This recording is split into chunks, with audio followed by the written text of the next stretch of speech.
अच्छा जी, अस्सलाम वालेकुम रहमतुल्लाहि व बरकातहू।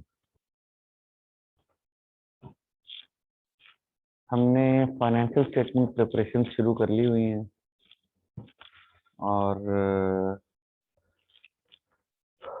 इट्स 519 लाइक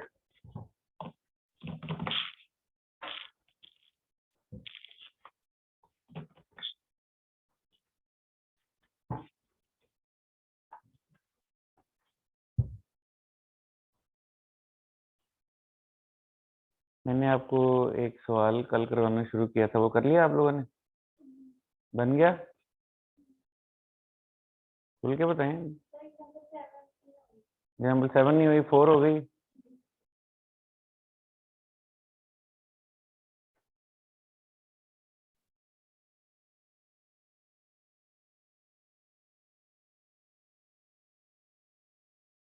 ये 4th एग्जाम्पल थी और इसमें एडजस्टमेंट सारी हमने डिस्कस कर ली थी। ट्रायल आपके सामने था, इस ट्रायल को पकड़ के आपने फाइनेंशियल में बना दी, बन गई, मुकम्मल हो गया।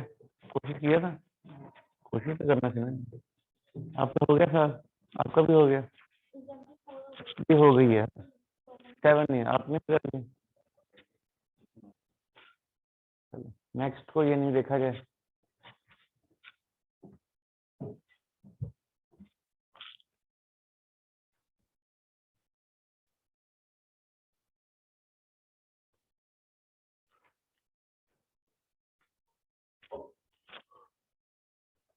Example 7, Bajang Aman limited. Following is the summarized trial balance of Bajaj Almond Limited for the year ended 30 June 2020. Prepare the statement of profit or loss for the year June 30th and prepare the statement of financial position. दो चीजें हमें बनानी है। Adjustments क्या दी हुई हैं? Closing stock दे दिया है, कुछ गुड्स उसमें से डैमेज्ड हैं, सेल्स ऑफिस रेंट में कुछ प्रीपेमेंट महसूस हो रही है, एडवांस फ्रॉम कस्टमर जो है वो सेल्स में शामिल हो गया है, एडवांस में 60% पेमेंट इस तारीख को की है और डिलीवरी व्हीकल की बाकी के पैसे इस तारीख को दिए हैं। ओके, डिलीवरी व्हीकल की कॉस्ट में इतने पैसे रीपेंटिंग ऑफ ओल्ड व्हीकल के शामिल हैं। BAL Bijnor limited depreciate building, इस रेट पे स्पेसिफिक प्रोविजन चाहिए असद की और बाकियों की जनरल प्रोविजन चाहिए। अनयूज सेल सप्लाईज 3,20,000 की हैं और ऑपरेटिंग एक्सपेंसेस को सेलिंग और एडमिन में तकसीम करना है। तो ये सारा पढ़ के अंदाजा हो गया कि कहाँ कहाँ क्या चीज आ रही है। अगर हम गौर करें तो डिलीवरी व्हीकल से मुतल्लिक बात आई है, प्रोविजन से मुतल्लिक बात आई है, एडवांस से मुतल्लिक बात आई है, सेल से मुतल्लिक बात आई है, ऑपरेटिंग एक्सपेंस से मुतल्लिक बात आई है, सेल सप्लाई से मुतल्लिक बात आई है, रेंट से मुतल्लिक बात आई है और डेप्रिसिएशन की तरह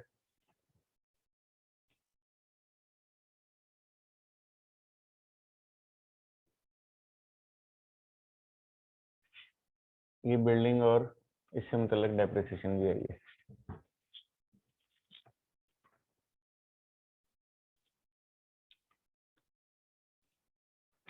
okay, it looks like we covered everything, right? अब सवाल को हल करना शुरू करते हैं।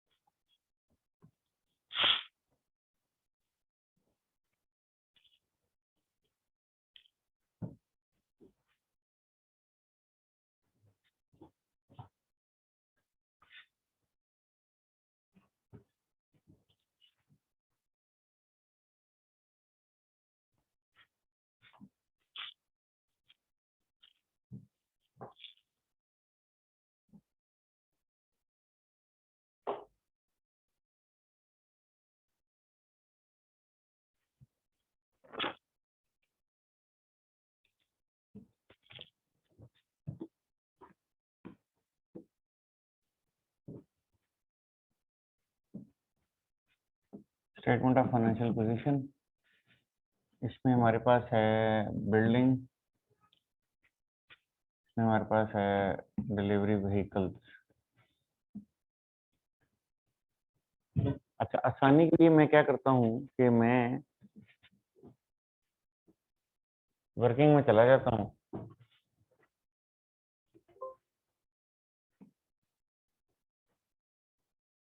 और मैं यहाँ पे बिल्डिंग की वर्किंग बना देता हूँ और यहाँ पे व्हीकल्स की।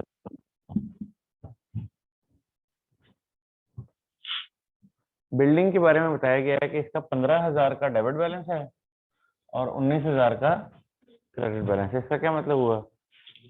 1900 का। इसका क्या मतलब हुआ कि इसकी कॉस्ट है 15,000 और इसकी एक्यूमुलेटेड डेप्रिसिएशन है 1900। डेबिट बैलेंस एसेट का एसेट है और क्रेडिट बैलेंस एक्यूमुलेटेड डेप्रिसिएशन है, लिहाजा मेरे पास दो बैलेंसेस अवेलेबल हैं, 15,000 और 1900। और नीचे क्वेश्चन में मुझे ये कहा गया है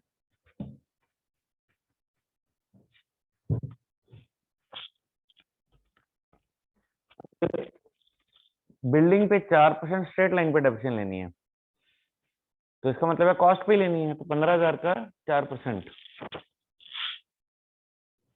तो इसकी कॉस्ट है 15,000, इसकी एक्यूमुलेटेड डेप्रिसिएशन है 1900 और जो फॉर द ईयर डेप्रिसिएशन है वो कितनी है? 4%। तो 15,000 का 4% क्या हुआ? 600। ये भी निकल जाएगा तो हमारे पास बिल्डिंग की वैल्यू आ जाएगी। वो कितनी आएगी? 12,500। इसका मतलब ये हुआ कि अब मेरे पास जो बिल्डिंग है वो 12,500 से रिकॉर्ड हो जाएगी।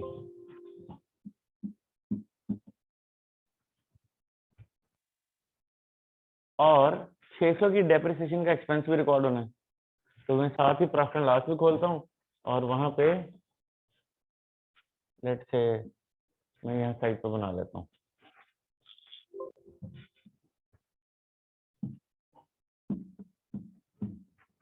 Sales, cost of sales, gross profit या लॉस, ऑपरेटिंग एक्सपेंसेस, उसमें एडमिन है, सेलिंग है और अदर भी होंगे कोई, या आप चाहें तो इनको अलग अलग भी मेंशन कर सकते हैं।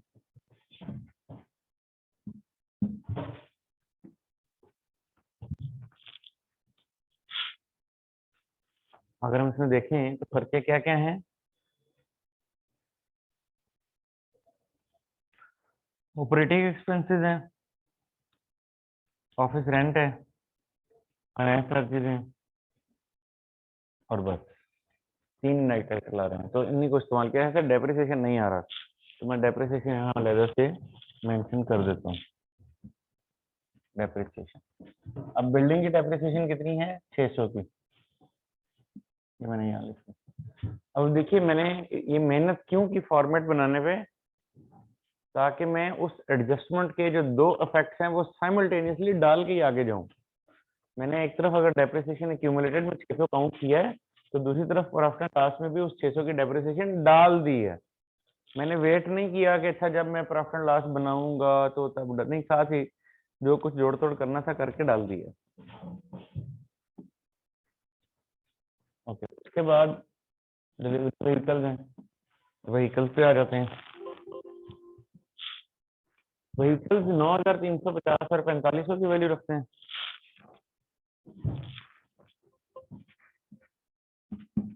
9,350 और उसकी एक्यूमुलेटेड डेप्रिसिएशन है 4,300 का। तो WDV इसके ऊपर डेप्रिसिएशन WDV पे दी हुई है।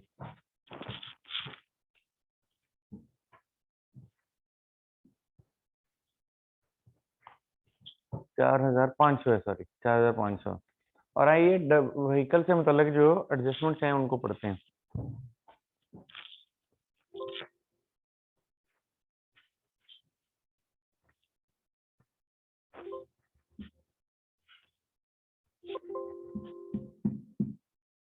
पैंतालीस सौ, तो ये कितना बच गया पीछे? 4,450। आइए इसके एडजस्टमेंट्स पढ़ते हैं। पहली एडजस्टमेंट,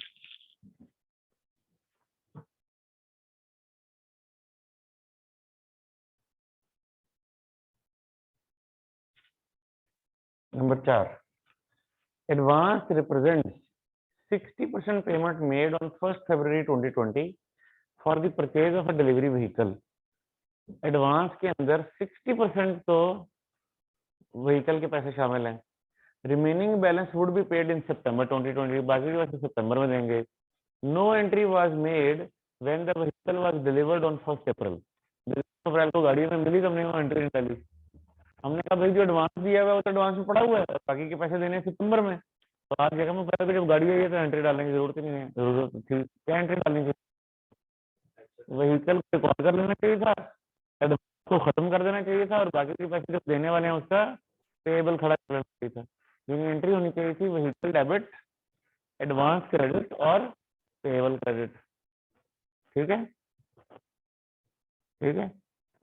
व्हीकल आ गया ना आपके पास, और जो उसके लिए एडवांस दिया हुआ था वो खत्म हो गया, तो उसको क्रेडिट। तो अब advance represent 60% payment made on vehicle. अब एडवांस में देखते हैं जाके कि वो कितने पैसे हैं। ये एडवांस है 2160 का, तो इसका 60% कितना हुआ?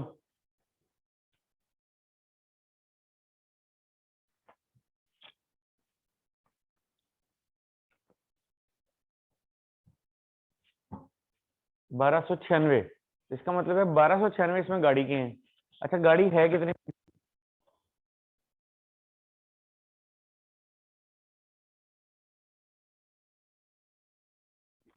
60%।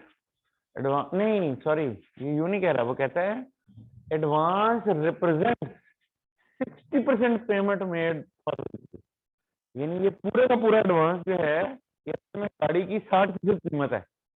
तो दरअसल ये जो 2160 रुपया है,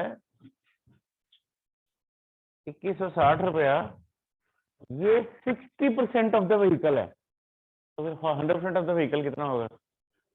अगर 2160 60% है तो 100% कितना होगा? 2160 डिवाइड बाई 0.6। 2160 अगर 60% है तो 100% कितना होगा? 60% को डिवाइड कर दें। जी, इसका मतलब 3600 की गाड़ी है, उसका 60%, 2160 हम दे चुके हैं। तो this advance represent 60% of the vehicle. तो व्हीकल की 60% पेमेंट हो चुकी है। तो इसका मतलब अब 3600 की गाड़ी वसूल हुई है, हमें एंट्री क्या करनी चाहिए? 3600 से व्हीकल डेबिट, 2160 से एडवांस क्रेडिट, और बाकी के पैसे पेएबल क्रेडिट। ये एंट्री हमें डालनी चाहिए। लिहाजा मैं व्हीकल में क्या करूंगा? 3600 का इजाफा कर दूंगा। व्हीकल डेबिट 3600 से, ये वो मैंने डेबिट कर दिया। अच्छा, अब इसकी डेप्रिसिएशन की बात करते हैं। डेप्रिसिएशन कितनी लेनी है? वो कहता है कि डेप्रिसिएशन है 15% रिड्यूसिंग बैलेंस मेथड पे। ऊपर एक चीज की करेक्शन भी चाहिए, 15% रिड्यूसिंग बैलेंस मेथड पे। अब ये जो 4850 है, ये जो 4850 है, इसके ऊपर तो आप पूरे साल की डेप्रिसिएशन लेंगे, लेकिन ये जो 3600 है, इस पे तो आप 15% जरब 3/12 करेंगे ना। ये गाड़ी कब आई है? ये तो यकम अप्रैल को आई है।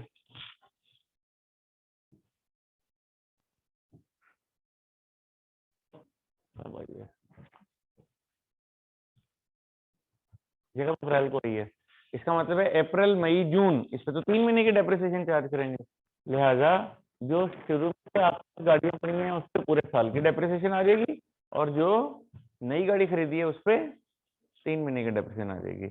हम एहतियातन ये भी चेक कर लें कि डिलीवरी व्हीकल से मतलब और तो कोई एडजस्टमेंट नहीं है, आगे का एडजस्टमेंट दी हुई है। पहले इसकी करेक्शन भी करेंगे। वो कहता है delivery vehicle cost include an amount of 150,000। अब ये क्योंकि सवाल थाउजेंड में चल रहा होगा, तो इसलिए ये 150 हमें लेना चाहिए। देखिए सवाल थाउजेंड में चल रहा है, तो वो कहता है कि व्हीकल जो है वो 150 की अमाउंट है जो जून में हमने पे की है फॉर रीप्रिंटिंग ऑफ व्हीकल। हमने रीपेंट करने के लिए गाड़ी के पैसे दे दिए 150। तो क्या ये व्हीकल में शामिल होने चाहिए?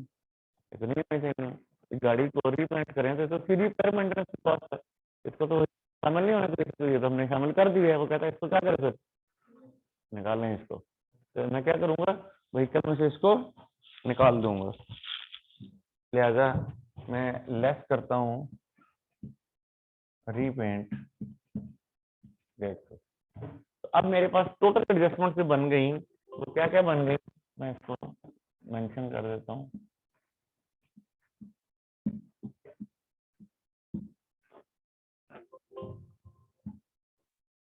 लेस रीपेंट 150, पीछे बचा हमारे पास 4700, इसका ले लिया मैंने 15%, और वो जो 3600 का एग्जाम उसका मैंने ले लिया 15%, लेकिन 3/12 करके। अब इन दोनों का जवाब निकाल लीजिए। 4700 का 15%, 470, 235, 600, 705, तो इसका जवाब आया 705।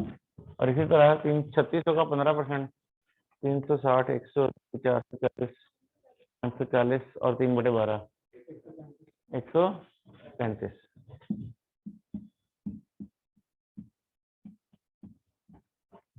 तो हमारे सामने टोटल डेप्रिसिएशन आ गई 840 की। अब हम क्या करेंगे, 840 की डेप्रिसिएशन रिकॉर्ड करेंगे और 840 के अपने एसेट की वैल्यू को मजीद रिड्यूस कर लेंगे। अब हमारे पास एसेट कितने का है, 4700 जमा 3600 less depreciation for the year 840। तो रिजल्ट क्या आया, 6, 240, 5, 44, 7460, कितना ही बनता है 7460। तो अब मैं क्या करूंगा, मैं व्हीकल को आके 7460 से प्रेजेंट कर दूंगा, और इस 7460 को नीचे वर्किंग का नंबर लगा दूंगा, मैं वर्किंग नंबर 2, लेट से इसका नाम वर्किंग नंबर 2 है, तो मैंने यहाँ लिख दिया W2।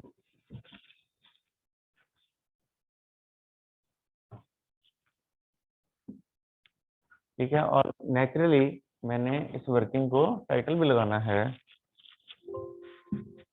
वर्किंग 2। तो इस तरह से हम रेफर कर देते हैं कि जनाब ये नंबर मैं कहाँ से लाऊं, ये वर्किंग नंबर 2 में से लाया। अच्छा, अब यहाँ पे एक करेक्शन मुझे देनी है रिगार्डिंग बिल्डिंग, ये जो भी हमने थोड़ी देर पहले इसकी डेप्रिसिएशन निकाली थी ना, इसमें एक करेक्शन है, अभी मैंने आगे पढ़ा है। तो यहाँ लिखा हुआ है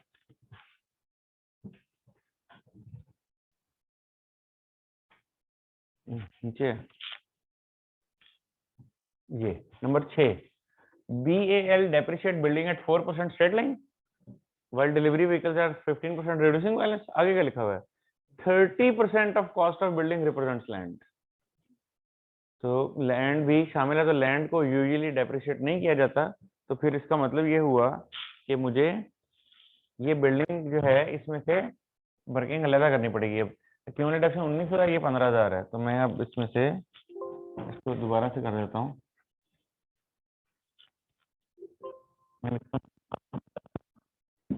land and building 15 less 30% land, तो ये चल गया, तो पीछे बचा 10,500। उसमें से अक्यूमुलेटेड डेप्रिसिएशन 1900 की माइनस कर दी, बल्कि 1900 की डब्ल्यूडब्ल्यू तो है ही नहीं, स्ट्रेट लाइन पे है। तो इसका मतलब है कि एक तो अक्यूमुलेटेड डेप्रिसिएशन जो 1900 ऑलरेडी दी हुई है, और मजीद जो डेप्रिसिएशन फॉर द ईयर है, जो इस दफा की डेप्रिसिएशन है, वो भी ले लेते हैं। वो कितनी है, 4% ऑफ कॉस्ट। कॉस्ट कितनी है, 10,500। 10,500 का 4% क्या आ गया, 420।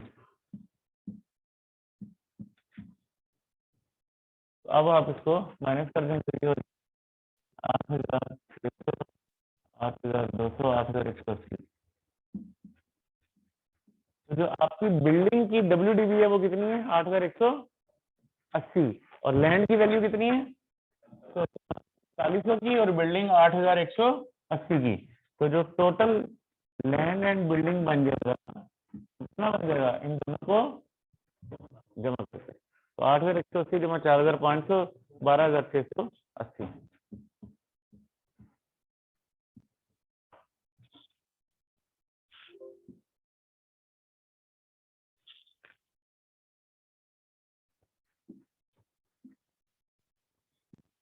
तो मैं यहाँ पे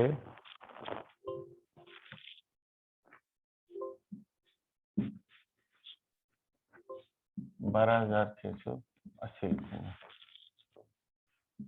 और यहाँ जो डेप्रिसिएशन डाली थी ये 400 कितनी थी, अभी निकाली थी 420, और डेप्रिसिएशन भी हमने निकाली थी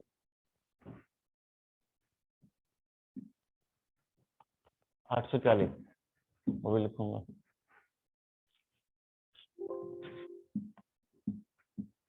तो इस तरह से हमने व्हीकल्स की डेप्रिसिएशन ले ली, व्हीकल्स की वर्किंग कर ली, व्हीकल का नंबर भी निकाल लिया, और इसी तरह बिल्डिंग की डेप्रिसिएशन ले ली, बिल्डिंग की वर्किंग कर ली और उसका नंबर भी निकाल लिया। दोनों के दो फैक्ट हमने ले लिए, लेकिन अभी एक चीज मिसिंग है, अभी एक चीज कनेक्शन आपने भूलना नहीं है, जरा गौर कीजिएगा। बिल्डिंग की वर्किंग में से सिर्फ एक एडजस्टमेंट निकली है, क्या, डेप्रिसिएशन 420 की, डेप्रिसिएशन डेबिट, अक्यूमुलेटेड क्रेडिट, एक हो गया, एक तरफ एक्सपेंस में चला गया, बात खत्म हो गई। व्हीकल में से 2 एडजस्टमेंट्स निकली हैं, बल्कि 3 एडजस्टमेंट्स निकली हैं। नंबर 1, 150 की रीपेंटिंग है जो व्हीकल में शामिल हुई है, उसको बाहर निकालना है। नंबर 2, एक डिलीवरी व्हीकल खरीद ली थी लेकिन उसकी एडजस्टमेंट नहीं डाली हुई थी, वो जो 3600 की गाड़ी खरीदी है जिसका एडवांस में पड़ा हुआ था। नंबर 3, उसकी डेप्रिसिएशन। हमने डेप्रिसिएशन के तो 2 इफेक्ट ले लिए, एक तरफ यहाँ से माइनस कर दिया डेप्रिसिएशन एसेट में से, और दूसरी तरफ एक्सपेंसेस में लिख दिया है, लेकिन जो बाकी की 2 एडजस्टमेंट है इनके 2 इफेक्ट पूरे नहीं हुए। तो क्या इफेक्ट हुआ है, क्या इफेक्ट हुआ है, मसलन हमने 150 रुपए की रीपेंटिंग एसेट से तो डिडक्ट कर दी है, तो दूसरा इफेक्ट किधर जाएगा, पता नहीं, कहीं भी जाएगा। एंट्री बनाते हैं, सोचते हैं कहाँ जाना है, ठीक है, आइए इसको पढ़ते हैं कि इस 150 का दूसरा इफेक्ट कहाँ जाएगा।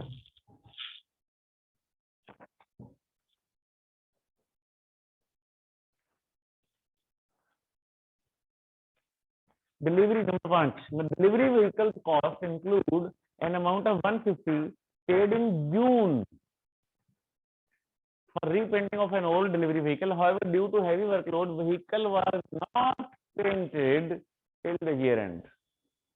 पैसे हमने दे दिए हैं लेकिन काम नहीं हुआ अभी तक, क्या है ये, रीपेमेंट। तो एक तरफ तो मैंने उन 150 जैसे दिया ना, मैंने कहा व्हीकल डेबिट, गलत किया पहली बात, तो व्हीकल से निकालो व्हीकल क्रेडिट। डेबिट किसे करना है, एक्सपेंस को होना चाहिए था, लेकिन कहता काम तो हुआ ही नहीं है, इसका मतलब ये तो प्री पेमेंट है, तो दूसरा इफेक्ट किधर जाएगा, प्री पेमेंट में जाएगा। लिहाजा मैं इसको जाके 150 का सेकंड इफेक्ट किधर लूंगा,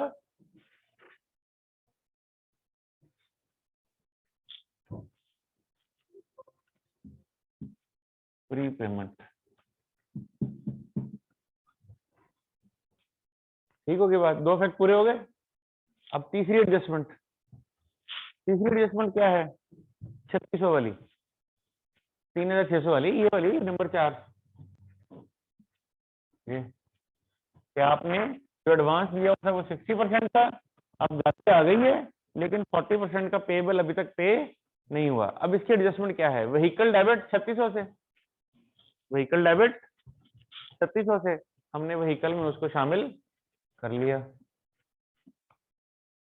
ये व्हीकल में 3600 हमने शामिल कर दिया, तो व्हीकल डेबिट हो गया।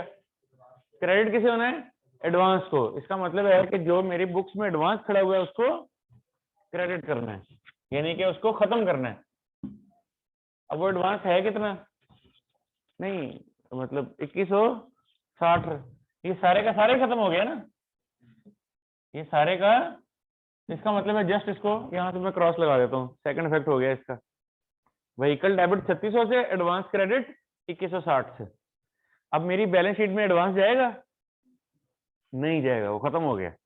हो सकता था कि ये एडवांस 5000 का होता, तो 2160 निकालना होता, फिर मैं बैलेंस शीट में बाकी के पैसे ले जाता, मैं कहता 5000 में से 2160 निकल गया, बाकी के पैसे लिख देता। यहाँ सारा ही निकल गया, इसलिए बैलेंस शीट में अब कुछ भी नहीं जाएगा।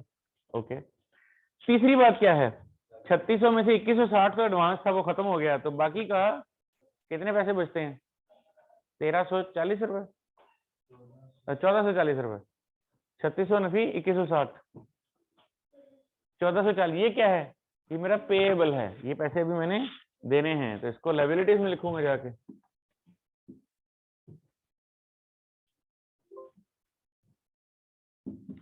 पेएबल अगेंस्ट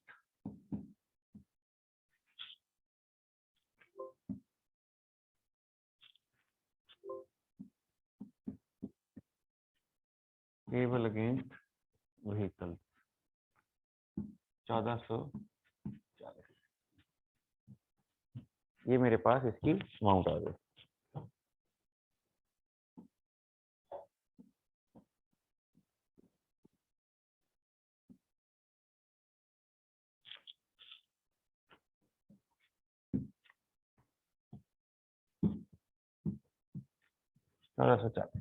अब जाके इन एडजस्टमेंट के सारे इफेक्ट्स पूरे हो गए हैं। ठीक है, तो आप देखें हमारे वर्किंग का फोकस क्या है कि जिस एडजस्टमेंट को पकड़ेंगे उसके सारे इफेक्ट पूरे करेंगे। जो डेबिट है जो क्रेडिट है वो जहां जहां जाना है वो डालेंगे। अगर हम ये काम नहीं करेंगे तो नेट रिजल्ट क्या निकलेगा? एंड पे statement of financial position tally नहीं होगी। एसेट साइड का बैलेंस कुछ और आ रहा होगा और इक्विटी लायबिलिटी का बैलेंस कुछ और आ रहा होगा। क्यों? क्योंकि दोनों इफेक्ट पूरे नहीं हुए। जाहिर है जब तक डेबिट क्रेडिट बराबर नहीं होगा तब तक स्टेटमेंट ऑफ फाइनेंशियल पोजीशन बराबर नहीं होगी। ठीक है, कॉमन मिस्टेक ये है कि हम क्या करते हैं, हम सवाल हल करते हुए एडजस्टमेंट का एक इफेक्ट डाल देते हैं, दूसरा इफेक्ट भूल जाते हैं। तो इसलिए हमने वो दूसरा इफेक्ट छोड़ना नहीं है। हम एक तरतीब से चल रहे हैं और सारा काम करके ही जाएंगे, उसको किए बगैर आगे नहीं जाएंगे। तो पहला पॉइंट खत्म हो गया, दूसरा पॉइंट भी खत्म हो गया और साथ 2-3 एडजस्टमेंट भी खत्म हो गई। आगे आते हैं ओपनिंग स्टॉक। ठीक है, कॉस्ट ऑफ सेल में आ जाएगा, ले लेते हैं ओपनिंग स्टॉक की वर्किंग खोल लेते हैं।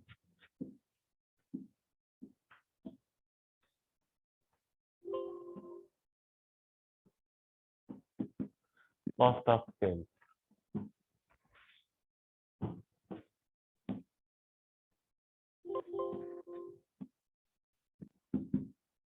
ओपनिंग स्टॉक 5000 लिख लिया। आगे ये भी इफेक्ट हो गया। आगे चलते हैं, फिर है ट्रेड रिसीवेबल 5255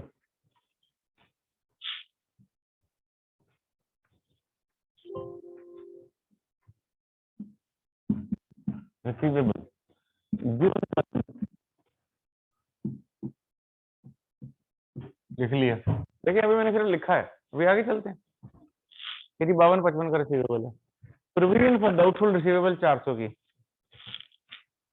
ये रिसीवेबल में ही है। तो इसी रिसीवेबल के नीचे में यहाँ थोड़ा सा जरा वक्फा रख के अलाउंसेस फॉर बैड डेट खोल लेता हूँ 400। ये भी हो गया काम। अब अगर मैं आगे बढ़ूं तो मैं क्या करता हूं, मैं साथ ही इसकी एडजस्टमेंट भी देख लेता हूं।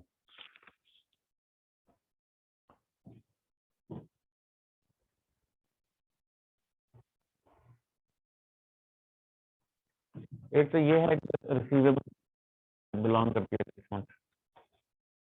नंबर 3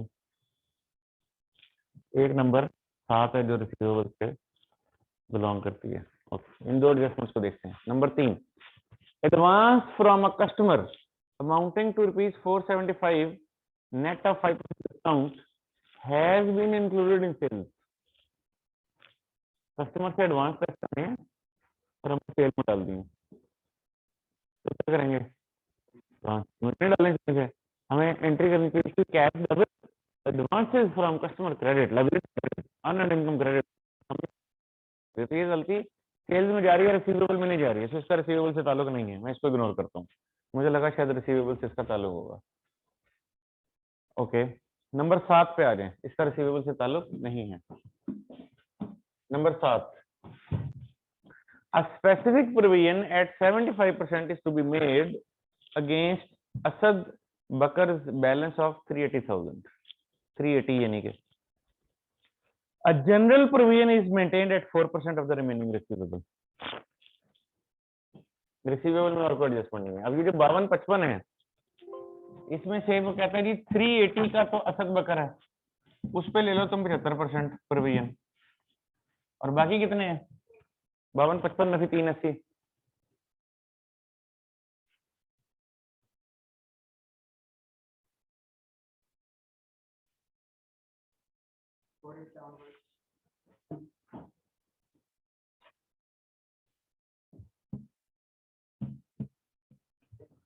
और 875 इस पे वो कहता है 4% काफी है प्रोविजन। 192 और 4 100, हाँ 195। 285 की स्पेसिफिक प्रोविजन चाहिए, 285 ही बनता ना, और 195 की जनरल प्रोविजन चाहिए, तो टोटल कितना हो गया 480। 480, ओपनिंग 400 है, क्लोजिंग 480 है, तो एंट्री कितने की डलेगी 80 की। अब हम क्या करेंगे, अब हम 80 को प्रॉफिट एंड लॉस में एक्सपेंस में लिख देंगे, और 480 जो कि क्लोजिंग बैड डेट है, अलाउंसेस फॉर बैड डेट है, उसको रिसीवेबल में से माइनस कर देंगे। तो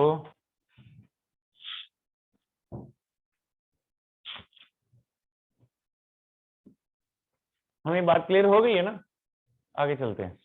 अभी मैंने इसकी एडजस्टमेंट पोस्ट नहीं की, मैं इसलिए कि सवाल में कोई और चीज ना निकल आए, तो मैं अभी आगे चल रहा हूँ देखने के लिए कि कुछ और तो नहीं है। ओके, वर्किंग हो गई है, अब तक मैंने उसको उठा के फाइनेंशियल पोजीशन में प्रॉफिट लॉस में डालना है, वो मैं डाल देता हूँ। उसके बाद क्या है, एडवांस खत्म हो गया, कैश एंड बैंक बैलेंस 1255,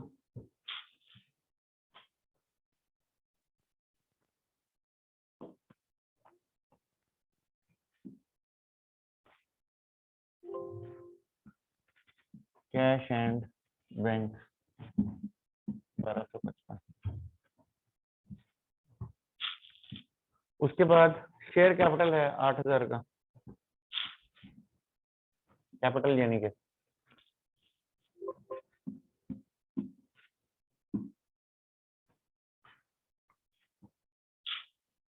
उसके बाद शेयर प्रीमियम है 2800 का। शेयर कैपिटल और शेयर प्रीमियम बेसिकली इक्विटी का ही पार्ट होते हैं, लिहाजा मैं इसको यहीं लिख रहा हूँ।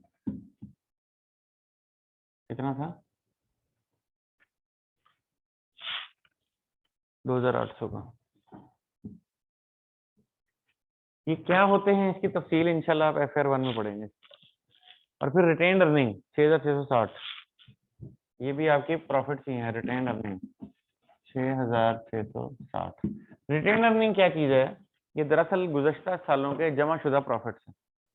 जैसे आमतौर पे हम क्या करते हैं, हम कहते हैं कैपिटल प्लस प्रॉफिट, ये रिटेन अर्निंग है, ये प्लस प्रॉफिट है। अब मसलन आपका कैपिटल है 10,000, प्रॉफिट है 2,000, अब इक्विटी कितनी लिखेंगे 12,000। कैसे, कैपिटल जमा प्रॉफिट 12,000। अगली मरतबा आप कैपिटल कितना लिखेंगे अगले साल 12,000, और अगली दफा प्रॉफिट हुआ 3,000, तो क्या करेंगे जमा, टोटल कितना हो गया। इसको यूं लिखा जा सकता है कि कैपिटल वही 10,000 और टोटल 5,000, दो पिछले साल वाली, 3 इस दफा वाली, टोटल 5,000। ये जो टोटल है ना, ये रिटेन अर्निंग कहलाता है। कैपिटल अलग कर दें और बाकी के पैसे अलग कर दें, तो ये आपकी रिटेन अर्निंग कहलाता है। ठीक है, ड्राइंग वगैरह माइनस करके, क्योंकि उसी रिटेन अर्निंग में से आप पैसे घर भी ले जाते हैं ना। ठीक है ना, एक दुकानदार है, वो दुकान चला रहा है, उसने आज दुकान से 5,000 रुपये मुनाफा कमाया है, तो क्या करेगा, उससे 2,000 घर के खर्चे के लिए निकाल लेगा। तो अब उसका कैपिटल है 50,000, जमा प्रॉफिट 5,000, लेस 2,000 की ड्राइंग, तो 5,000 के प्रॉफिट में से 2,000 की ड्राइंग कर गया, तो पीछे प्रॉफिट बचा कितना 3,000। ये उसका रिटेन्ड प्रॉफिट है, ये प्रॉफिट उसने बिजनेस में रिटेन कर लिया, बाहर घर नहीं लेके गया। अब अगले दिन उसका कैपिटल 13,000 नहीं उठाएंगे, लिखेंगे 10,000 का कैपिटल, 3,000 का रिटेन्ड प्रॉफिट, जमा अगले दिन का फिर मुनाफा 5,000, टोटल हो गया 18, उसमें से 3,000 की ड्राइंग हो गई, तो बचे रहेगा 15। अब 10,000 का कैपिटल है, 5,000 रिटेन्ड प्रॉफिट। ठीक है ना, रिटेन्ड प्रॉफिट का मतलब ये कोई प्रॉफिट कैपिटल में जमा हो रहा होता है। तो यहाँ जो सवाल में रिटेन्ड अर्निंग दी हुई है 6660, ये क्या बता रही है, ये पिछले सालों की रिटेन्ड प्रॉफिट्स हैं ड्राइंग माइनस करके। ठीक है ना, याद रहे ये जो ड्राइंग्स होती है ना, ये कंपनीज में नहीं होती हैं, ये कंपनी है। शेयर कैपिटल आ रहा था इसमें। बजंग अहमद लिमिटेड, कंपनीज में ड्राइंग्स नहीं होती हैं, कंपनीज में ड्राइंग करने की इजाजत ही नहीं होती है कानूनी तौर पर। कंपनी में ड्राइंग की रिप्लेसमेंट में डिविडेंड होता है। वो कहते हैं आपने पैसे घर ले जाने, दें डिविडेंड और ले जाकर। डिविडेंड का मतलब क्या है, मुनाफा जो ओनर ने तकसीम कर दिया, जो ओनर घर ले गए। सोल प्रोपराइटर क्योंकि खुद ही मालक होता है, अकेले मालक होता है, वो उसके पास गले से पैसे निकाल लेता है, ड्राइंग हो गई, भी मुनाफा निकल गया। लेकिन कंपनी क्योंकि एक फॉर्मल सेटअप होता है और वहाँ सैकड़ों हजारों ओनर हो सकते हैं, वहाँ ऐसे नहीं हो सकता कि जो 2 लोग चला रहे हैं वो पैसे निकाल लें, फिर उनको इजाजत नहीं होती, नहीं पैसे नहीं निकाल सकते। हाँ, अगर वो चाहते हैं कि वो पैसे घर लेके जाएं, सबको दें, फिर सारे मालक हैं, और तुम अकेले मालक हो, नहीं तो 500 मालक हैं, तो फिर तुम 500 लोगों को मुनाफा दो। ठीक है, तकसीम करो। कितना तकसीम करोगे? आप देखोगे आपको कि अच्छा इस दफा हमें फॉर एग्जांपल 40 करोड़ का मुनाफा हुआ है, तो 40 करोड़ में से इस तरह करते हैं, हम 15 करोड़ तकसीम कर देते हैं। तो 15 करोड़ तो उन 100, 200, 500 लोगों में उसी रेशो से बांट देंगे जिस रेशो से वो मालक हैं। कोई 5% का मालक होगा, कोई 40% का मालक होगा, तो 5% के मालक को 15 करोड़ का 5% मिल जाएगा, 40% मालक को 15 करोड़ का 40% मिल जाएगा। जो जितना जितना मालक है उसको उतना उतना डिविडेंड मिल जाएगा। और टोटल 40 करोड़ का डिविडेंड था, उसमें से 15 करोड़ निकल गया, 25 करोड़ रिटेन्ड अर्निंग बन गया। ठीक है ना, ये नहीं मुनाफा है बिजनेस में रिटेन कर लिया है। अगली मरतबा क्या होगा, 25 करोड़ ये मुनाफा पड़ा हुआ है और मजीद मुनाफा होगा, लेट से 55 होगा, तो 55 जमा 25 80 करोड़ रुपए का रिटेन्ड प्रॉफिट हो गया। उसमें से डिविडेंड दे दिया 20 करोड़ का, वो डिस्क्रीम हो गया, बाकी का 60 रिटेन्ड प्रॉफिट रह गया। तो ये रिटेन्ड अर्निंग का कॉन्सेप्ट ऐसे चल रहा होता है। कहाँ है? अच्छा, नहीं बोले होते हैं, बोले होते हैं। तो रिटेन्ड अर्निंग मेरा प्रॉफिट है, मैंने इसमें क्या करना है, जो मेरा इस दफा का प्रॉफिट है वो जमा कर देना। और अगर कोई ड्राइंग है तो ड्राइंग तो हो नहीं सकती क्योंकि कंपनी है, वो माइनस हो जाती है अगर होती तो अब मेरे ये जो प्रॉफिट का फिगर है ये कहाँ से मिलेगा, ये प्रॉफिट एंड लॉस से मिलेगा, प्रॉफिट एंड लॉस से मिलेगा ना, इसलिए मैंने ये लाइन खाली छोड़ देनी है। जब प्रॉफिट एंड लॉस मेरा बन जाएगा तो यहाँ वो वाला नंबर डाल दूंगा। उसके बाद लॉन्ग टर्म लोन है 3000 का, लायबिलिटी है।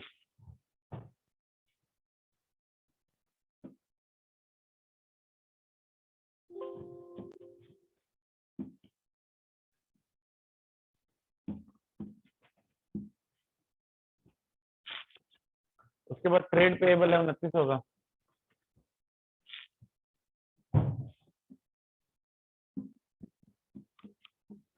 लायबिलिटी है। शॉर्ट टर्म लोन है 1500 का,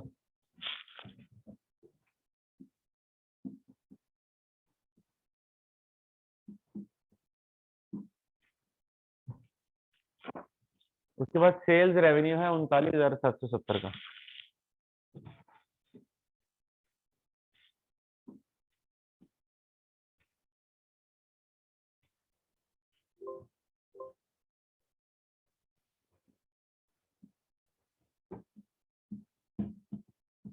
मैंने क्यों लिखा है एडजस्टमेंट यहाँ वर्किंग में आके, क्यों लिखा है, क्योंकि इसके एडजस्टमेंट है, इसमें कुछ करेक्शंस हैं, यहाँ करेक्शन करके फिर ऊपर प्रॉफिट लॉस में लिखूंगा। क्या करेक्शन है वो देखते हैं।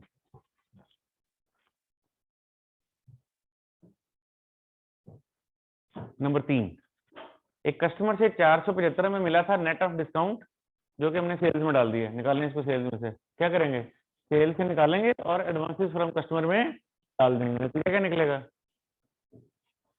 नतीजा क्या निकलेगा,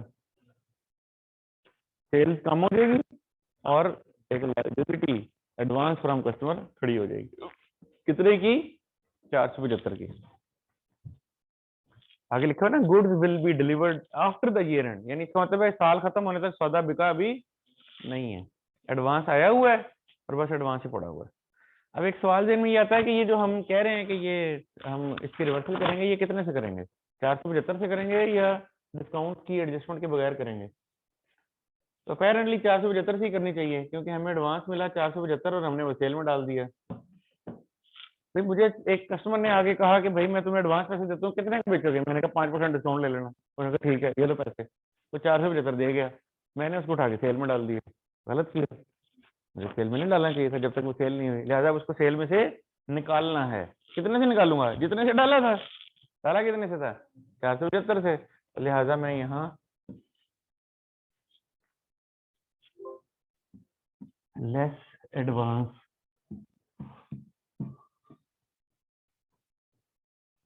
अब एक तरफ ये सेल्स से निकल दूसरी तरफ क्या बन गया, क्या बन गया, ये अनअर्न्ड इनकम।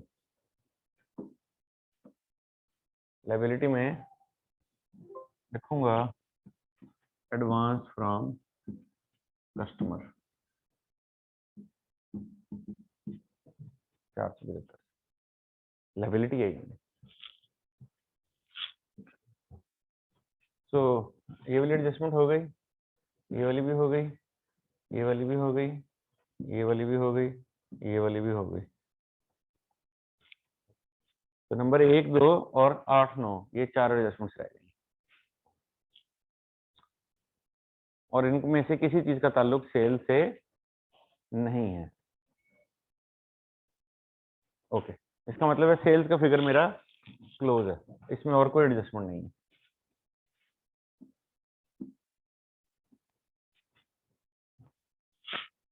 और चेक कर लेता हूँ नीचे कोई और रिटर्न तो नहीं आ रही, कोई सेल्स रिटर्न भी नहीं है। इसका मतलब सेल्स का नंबर फाइनल है। तो 39,770 475, तो ये हुआ 39,295, 39,095। मैंने क्या किया,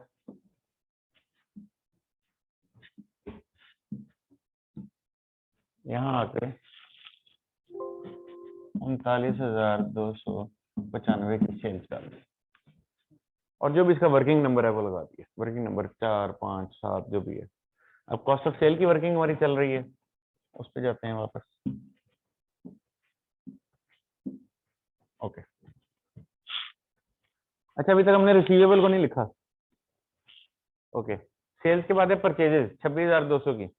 परचेजेस से मतलब कोई एडजस्टमेंट नहीं थी।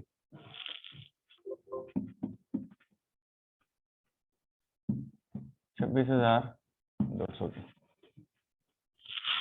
उसके बाद है ऑपरेटिंग एक्सपेंसेस, ये तो नीचे आएंगे, बाद में इसको लिखेंगे operating expenses. Sales supplies selling expense है, sales of restaurant selling expense है, फाइनेंस चार्जेस ये भी नीचे आएगा। अब इसका मतलब है कॉस्ट ऑफ सेल में और कोई चीज नहीं है ना। अब कॉस्ट ऑफ सेल को क्लोज करने के लिए अभी मैं फिलहाल ये सारी चीजें छोड़ के एडजस्टमेंट में आ जाता हूँ ताकि मेरी कॉस्ट ऑफ सेल एक दफा क्लोज हो जाए।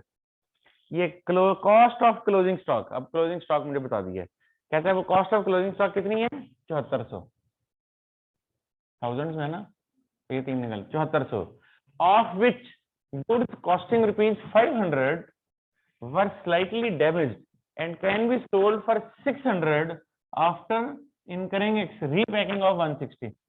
एनआरवी एनालिसिस दे दिए। उसने कहा जनाब मेरे पास क्लोजिंग स्टॉक है 7400 का, मैं वर्किंग बनाता हूँ।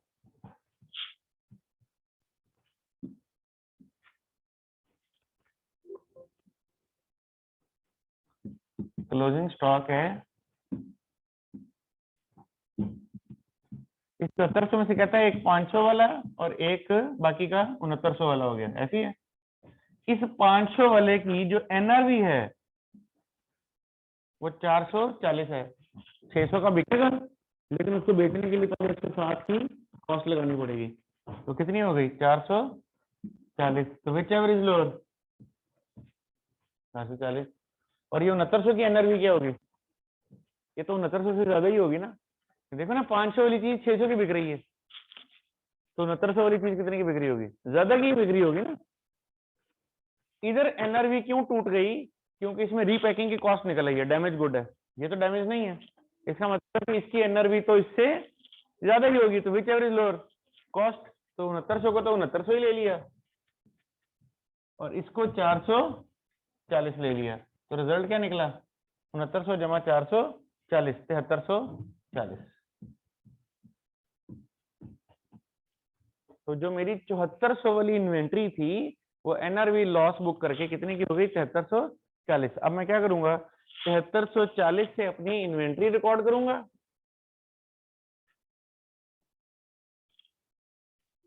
Less closing stock. तो एक तरफ मैंने इसको कॉस्ट ऑफ सेल में से लेस कर दिया, दूसरी तरफ मैं क्या करूंगा इसे जाके अपने एसेट्स में दिखाऊंगा। 7340 स्टॉक। दो इफेक्ट पूरे कर दिए, एक तरफ एसेट में लिख दिया, दूसरी तरफ कॉस्ट ऑफ सेल से माइनस कर दिया। एंट्री क्या हुई है? Stock debit, cost of cell credit. नहीं जी, इसका भी रिजल्ट निकाल दें। 5500 जमा 26,200 नफी 7340।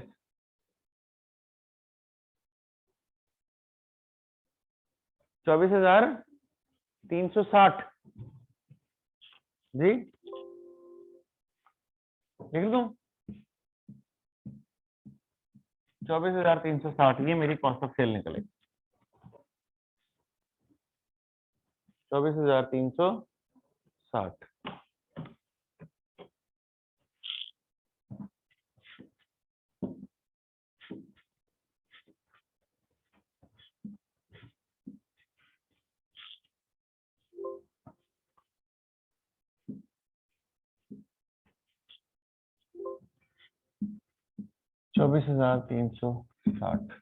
ग्रॉस प्रॉफिट निकला है 295 था ना, नफी 24,360 जी, 14935, 14,935। ओके, तो 14,935 की ग्रॉस प्रॉफिट निकल आया। अब इसमें से डेप्रिसिएशन ऑलरेडी एक्सपेंस हम लिख चुके हैं, मजीद हमने बाकी के एक्सपेंसेस लिखने हैं, तो मेरे पास नेट प्रॉफिट निकल आएगा। आइए उसको पूरा करते हैं। तो मेरी ये वाली एडजस्टमेंट जो है ये भी हो गई। अब बताइए नंबर 2, नंबर 8 और नंबर 9, 3 एडजस्टमेंट्स रह गई। नंबर 2 क्या है? कहता है 60% off sales office rent represent annual rent up to 30 सितंबर। साल खत्म हो रहा है 30 जून पे, रेंट दिया हुआ सितंबर तक का, तो 3 महीने प्रीपेड है। अच्छा जी, ऑफिस रेंट कितना है? सेल्स ऑफिस रेंट ये दिया हुआ, सेल्स ऑफिस रेंट। जो चीज हम कर चुके हैं ना, अब रह क्या गया? ये रह गया। सेल्स ऑफिस रेंट ये है, वो कितना है? 1800। इसका ले लें 60%, 1800 का 60%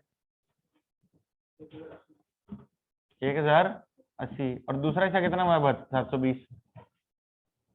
अब ये जो 60% है 1080, ये सितंबर 2020 तक दिया हुआ है। इसका मतलब है इस 1080 पे 3 महीने प्रीपेड है। निकालें 1080 का 3/12,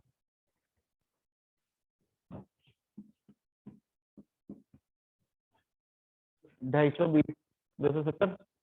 तो इसका मतलब है कि पता चल गया कि इस 1800 के रेंट में 270 रुपया प्रीपेड है। मैंने यहाँ अब वर्किंग में लिखना है sale office rent, sale office rent. ये मैंने लिखा गिवन 1800 लेस प्रीपेड 270, रिजल्ट कितना आया? 1500।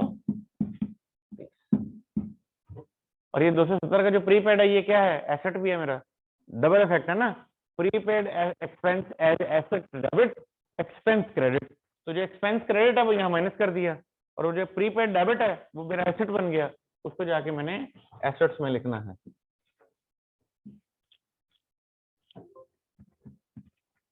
प्रीपेड रेंट 270, दोनों इफेक्ट पूरे हो गए। अच्छा जी, सेल्स ऑफिस रेंट हो गया। उसके बाद और क्या एडजस्टमेंट है? ये एडजस्टमेंट भी किल हो गई। उसके बाद अब 8 और 9 रह गया। अनयूज्ड सेल्स सप्लाईज 320 की हैं। हमारे पास सेल्स सप्लाईज पड़ी हुई हैं,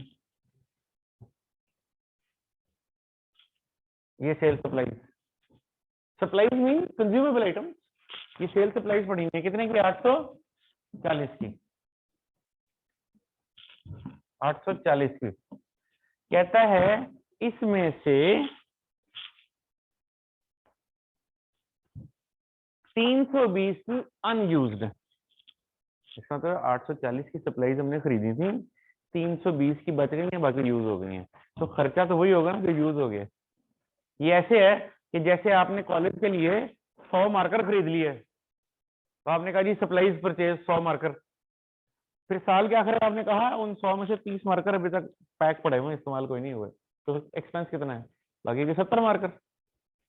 बात समझ रहे हैं? तो वो सेल्स सप्लाईज आपने परचेज की हैं 840 की, उनमें से 320 380 320 जो है वो यूज ही नहीं हुआ। तो जो यूज ही नहीं हुआ वो मेरा एसेट है, और जो यूज हो गया वो मेरा एक्सपेंस है। लिहाजा मैं क्या करूंगा, मैं सेल सप्लाईज को एक्सपेंस में भी लिखूंगा और एसेट में भी लिखूंगा। यहां मैंने लिखा सेल्स सप्लाईज अनयूज्ड, वो जो यूज नहीं हुई, वो जो स्टॉक है इसका जो बची पड़ी है वो है 320 की। और इधर सेल्स सप्लाईज कितनी थी? 840 नफी 320, जवाब है 500।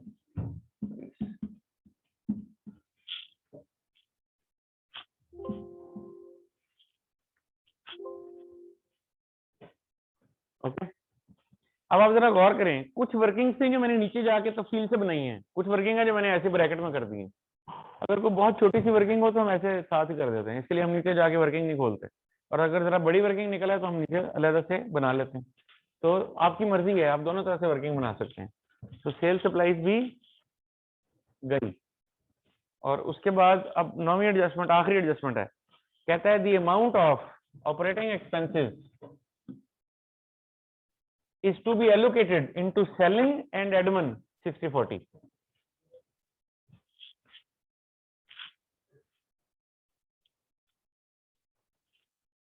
अब सिर्फ एक ये रह गया है, ये रह गया।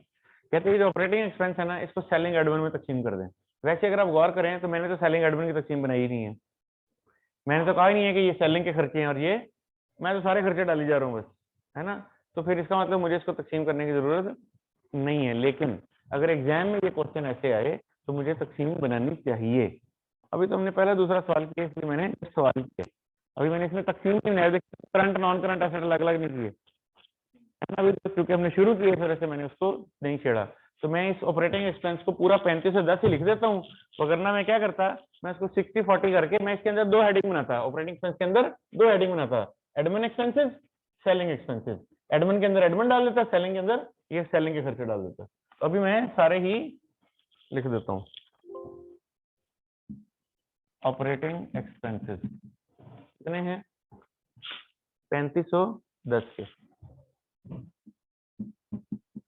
और लास्टली फाइनेंस चार्जेस, वो कितने हैं? 560 के। इससे मतलब कोई एडजस्टमेंट तो नहीं थी, मुझे याद पड़ता है नहीं थी।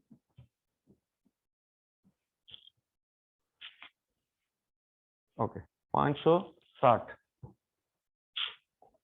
560। आमतौर पे फाइनेंस कॉस्ट को अलग लिखा जाता है, ऑपरेटिंग एक्सपेंस से बाहर लिखते हैं। तो मैं क्या करने लगा हूं, मैं इस सारे को इकट्ठा कर दें, इनको जमा कर दें। 420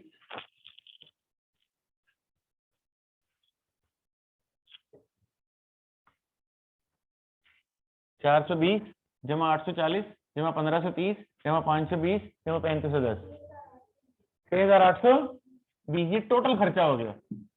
अब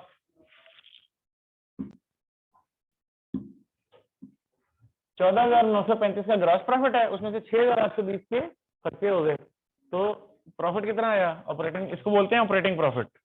इसी के नीचे मैं आके यहाँ माइनस करूंगा फाइनेंस कॉस्ट। फाइनेंस कॉस्ट कितनी थी? 560, sorry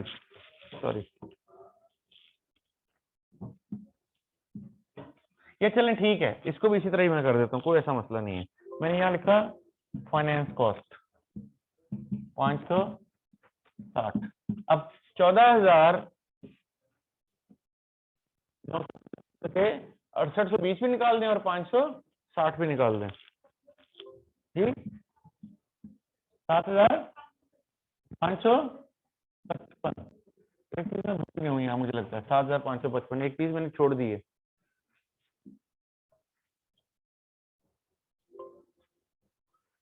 bad debt expense remember वो एक एडजस्टमेंट थी 80 रुपए की छोड़ी हुई थी, ठीक है, वो भी लिख दें। तो 80 रुपए बढ़ जाएंगे तो 6820 की जगह 6900 हो जाएगा।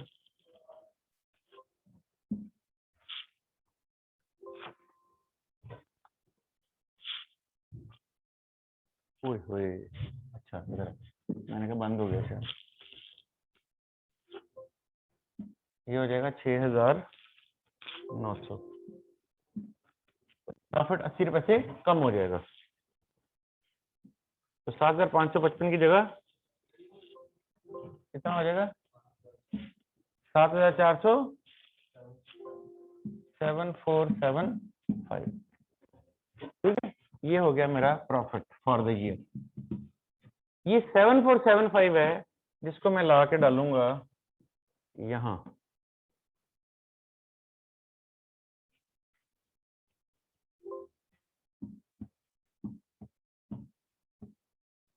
ठीक है।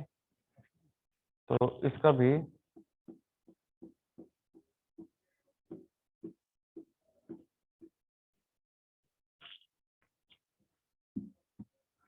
7475, इसका टोटल करेंगे तो ये सारी इक्विटी बन जाएगी और ये सारी लायबिलिटीज बन जाएंगी। और एक आखिरी चीज रह गई है, क्या क्या चीज रह गई है? Can you tell? Receivable less allowances. नीचे हमने उसकी वर्किंग बनाई थी लेकिन उसको पोस्ट नहीं किया था। ये रिसीवेबल है 5255 नफी 480 का क्लोजिंग प्रोविजन है, तो 5255 नफी 480।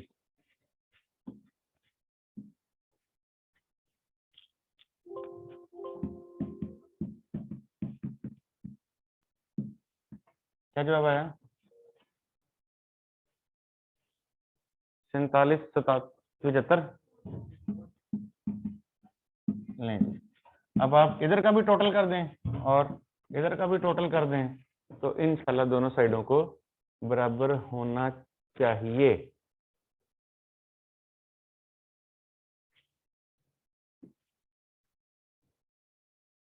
ये पूरी आपके सामने आ रही है। This is how we attempt a final account question. लें जी, थैंक यू वेरी मच।